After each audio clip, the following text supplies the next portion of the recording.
مهم لغات زکو بیا دا جمله کې هم استفاده کوم درته بشویغن وای شکایت. اکثره دلته خلک سره ظلمونه کیږي او زیاتره خلک شکایت کول غواړي. نو څنګه وایو؟ زه غواړم شکایت وکړم داسې وایي ich möchte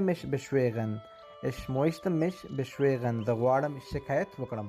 او بله جمله مونږ وایو نه پوهېږو مونږ چاته شکایت وکړو. شکایت ځای چېرته ده وایو زه چاته شکایت وکړم. دا جمله داسې وایو bei wem soll ich mich beschweren. beschweren وایي شکایت ته وایي زه چاته شکایت وکړم. دوه جملې دي، مهمې جملې دي دوستانو، زده یې کړئ. اخره جمله دا ما سره ظلم ده. دا جمله په الماني ژبه څنګه وایي؟ تاسو یې په کمنټ کې ولیکئ. که غلطه وي زه به درته په کمنټ کې صحیح لیکم.